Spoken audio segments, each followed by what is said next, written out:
भगवान को भी साक्षात अपनी ढोंक दे देते हो, बड़े ईमानदार बन जाते हो। तुम सोचते हो अंदर की न कौन जाने, अरे उन्हें अंदर की तुम्हारे 3 काल की जानत भी है ना। जे काल से तुमने जन्म लो 3 काल की जानत भी कि कौन कौन भव में का भाई तुम, और तुम काव ने आंखें मिचका रहे। मनुष्य कितना कलाकार बन जाता है। क्या कहता है, हम भगवान का दर्शन नहीं छोड़ते, हम भगवान का पूजन नहीं छोड़ते हैं, भगवान की भक्ति नहीं छोड़ते, सब नहीं। लेकिन क्या करें, भगवान ने मदद जाने क्यों नहीं की मेरी है। यदि आज भगवान साक्षात में बैठ जाए कोई सी पे आके, तो उन्हें भगत भागने या भगत गदपत दे के काई मनुष्य का महाराज हमने 2 घंटा करी थी भक्ति, हम का नहीं वो काम। अब महाराज की मर गई, पर को मुश्किल उन्हें 2 घंटा कर ले इनने भक्ति। अब इनने करी सो कैसी करी, बकूल नहीं देखने को है। अपनी आंख में चोनी करत रहे, आंख में मीड़त है, अपनी तालियां मीड़त है, बैठे बैठे भक्ति हो गई। तो क्या करें, आज मनुष्य पे आपत्तियां आती हैं तो क्या कहते हैं, हमने कभी किसी के साथ बेईमानी नहीं की, किसी के साथ गद्दारी नहीं की, लेकिन हमें आपत्ति जाने का ऐसा कहाँ से आ गई, भगवान ने कहाँ से दे दी, भगवान को देनी नहीं है, भगवान ने कहाँ से दे दी। माने भगवान बेईमान बन गए, भगवान ने दैसो, और जो ईमानदार बन गए इन्हें तो काउ के संगे कछु करो नहीं यार, ये इतने ईमानदार बन गए है ना। अरे जब से तुमने जन्म लो आगे तक की जानत भी कि तुमने का पहले करके आए थे, और अभी जन्म में का कर रहे सो पतो में इसे भैया कल चूल्हे घुल्लूगा न बताओ, तो चूल्हा तो चलो गो है, लेकिन गैस रू में चकाऊ तो आँखें अब, हाँ समझो। इसलिए हमेशा इस तरह से चलना चाहिए, मनुष्य गति को ऐसे पार करना चाहिए, हमें अपने इस रास्ते से चलना चाहिए कि भगवान की शरण, भगवान की श्रद्धा से हम दूर ना हों। यदि भगवान की श्रद्धा से हम दूर हो गए तो हम किसी घाट के नहीं रहे, और भगवान की श्रद्धा से तुम दूर नहीं भये तो तुम्हारा कोई घाट कुछ नहीं बिगाड़ पाएगा। समझो, इसलिए सबसे दूर हो जाओ, लेकिन भगवान से दूर न हुई बंधु हो। चाहे कछु बिगाड़ जाए, चाहे तुम्हें रात मिले सुबह चाहे न मिले, लेकिन भगवान से न बिगाड़ लियो। देखो भगवान से बिगड़ गई तो हाथ ही मलत रह जाओ, तो कछु न दिखे, तुम कितनों रोइयो कितनों गाइयो, उन्हें बिल्कुल मोह नहीं रहते। सोचो कितनों मोह नहीं रहते, तन कहू कि तुम्हारा मोह आ जाए, क्योंकि जो तुमने किया है उसका फल तुम्हें मिला है, इसलिए उसका मोह धर्म में किसी को नहीं होता है। समझो, इसलिए बंधु अपने जीवन के आधार का सुधार करो। अपने जीवन के गृहस्थ के जीवन को सुधार करो। हाँ, इस मनुष्य गति को पाकर के हमें इस मनुष्य गति को पाकर के इतना प्यार करना चाहिए कि ये अपवित्र न होने पाए। मोह नहीं करना है, इससे प्यार करना है, इस गति से, इस मध्य गति से इतना प्यार करना है कि ये अपवित्र न होने पाए बंधुओं।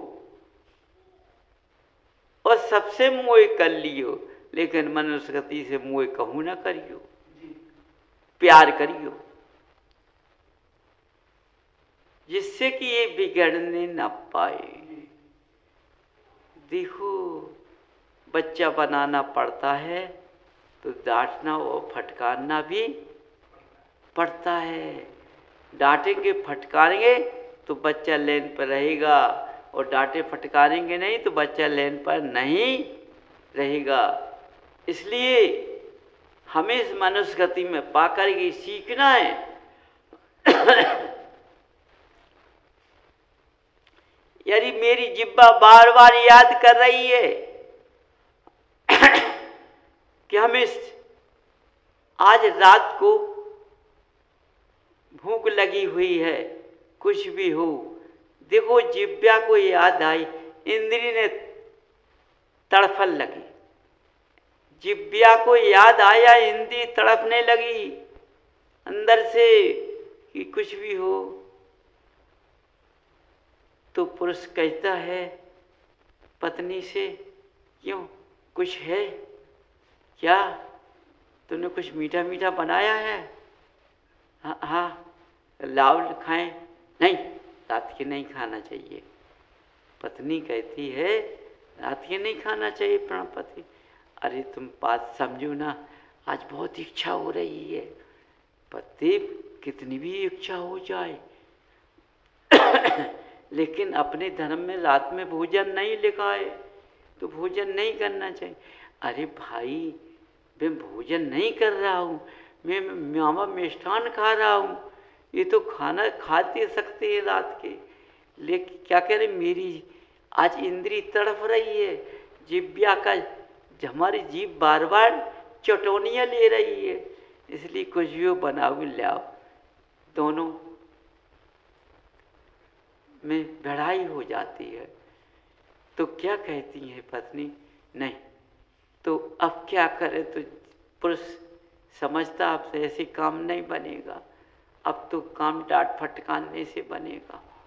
क्यों, जिह्वा ने, इंद्री ने इशारा दे दिया कि पत्नी को फटका दो, बिहाल मिलती है तो पुरुष ने तुरंत डांट फटकार लगा दी। तुम क्या कर सकती है, मैं उठकर खुद ले लूंगा। तो पत्नी कहती है पतिदेव, जरा के स्वाद में क्यों अपना भविष्य बर्बाद कर रहे हो? देखो अपने धर्म में क्या क्या है, रात भोजन देने, किसको रात भोजन नहीं दिया था, देते थे नहीं? किस महिला को रात के भोजन दिया जाता था और रात में वो खाती नहीं थी समझो, लेकिन उसने रात में भोजन नहीं किया। प्राणपति रात के भोजन नहीं करना चाहिए, नहीं करना चाहिए। पत्नी नहीं, अपने पति को संभाल रही है, किसी प्रकार से संभालते संभालते हाथ पैर जोड़ के पैरों को पड़ा, गले से लगाया, सीने से लगाया, लेकिन पत्नी ने रात में भोजन नहीं करने दिया। देखो उस पत्नी ने अपने पति को कैसे बचा लिया पैर भी पड़ लिए, सीने से भी लगा दिया है, गले से भी लगा लिया, लेकिन भोजन की तरफ जाने नहीं दिया, जिह्वा के स्वाद का स्वाद देने नहीं दिया, इंद्री का भोग देने नहीं दिया, अपने पति को सही रास्ते पर लगा लिया। तो देखो घर का मालिक कौन होता है? स्त्री होती है, जो पति को बिगाड़ने में और उठाने में दोनों काम करती है। यदि स्त्री को बिगाड़ना होता पति का तो तुरंत दे देती, तो कहती कई पति कैसा लगता है, अच्छा लग रहा है, तुम्हें खाना, तुम भी खा लो, तो दोनों जने खा भी बैठ जाती रात के, है ना। तो सोचो, एक बिगड़ा और दो बिगड़े, दोनों बिगड़ जाते।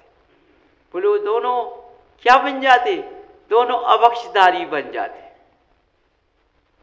अपना धर्म दोनों बिगाड़ लेते, लेकिन एक ने एक का नहीं बिगाड़ने दिया तो दूसरे का भी नहीं बिगड़ पाया।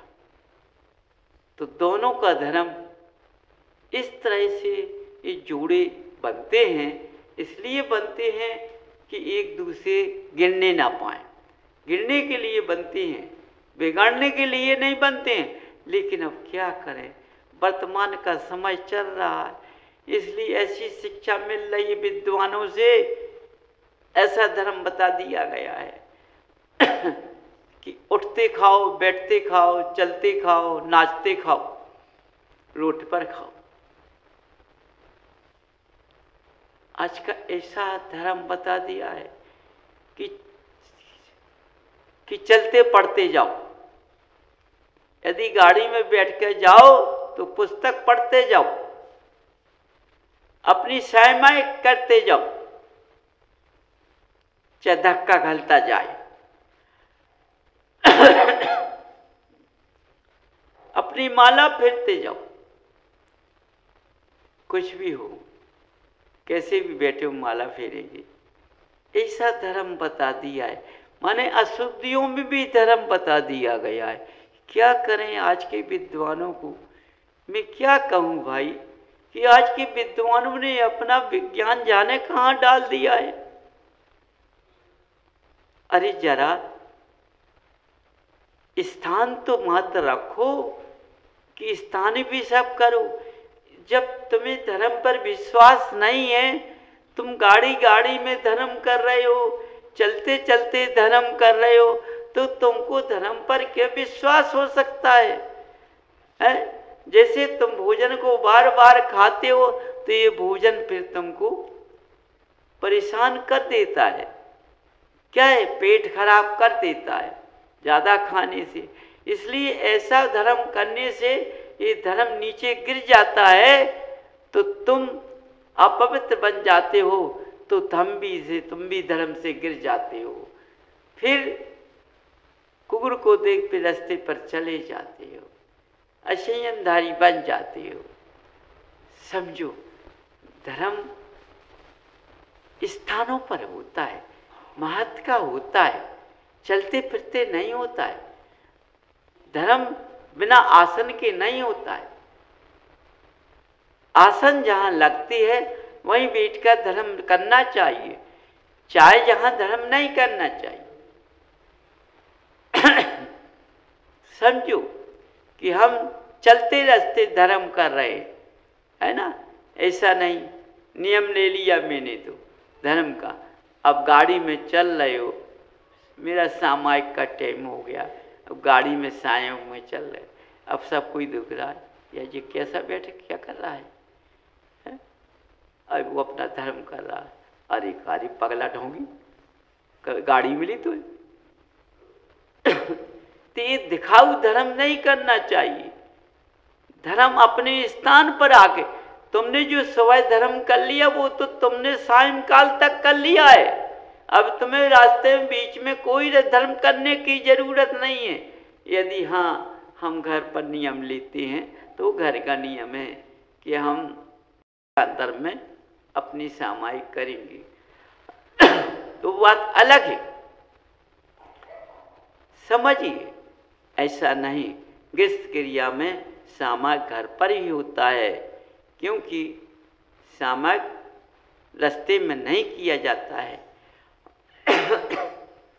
इसलिए आज ये सारी क्रिया तुम्हारे ज्ञानियों ने अपने ज्ञान के अनुसार से ऐसे रास्ते खोल दिए हैं जिनके कारण तुम भटक रहे हो और कोई कारण नहीं है।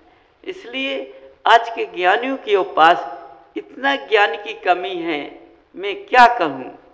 उन ज्ञानियों से, उन विद्वानों से मैं क्या कह सकता हूँ, क्योंकि वे तो बहुत महान हैं, वो तो इतने ज्ञान के धारी है, लेकिन क्या बताएं, वे शून्य ज्ञान के चक्कर में लग गए हैं, है ना। ज्ञानी कभी किसी की खंडना नहीं करता है, और ज्ञानी खंडना करता तो ज्ञानी नहीं होता है।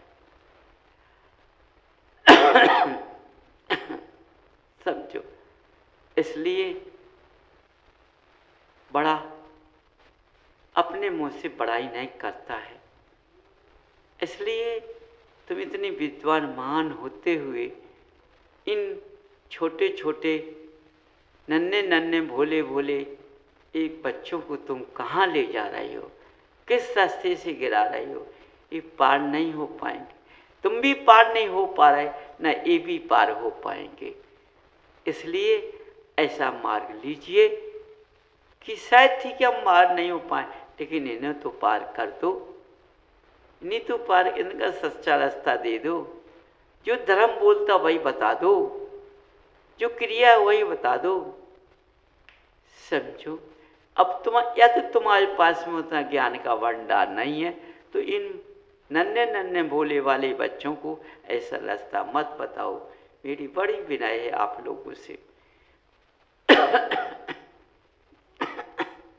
इसलिए बंधुओं, देखो अपने मनुष्य पर्याय को समझो कि क्योंकि आज ज्ञानियों के पास में ज्ञान की कमी होने के कारण मानी ज्ञान होने से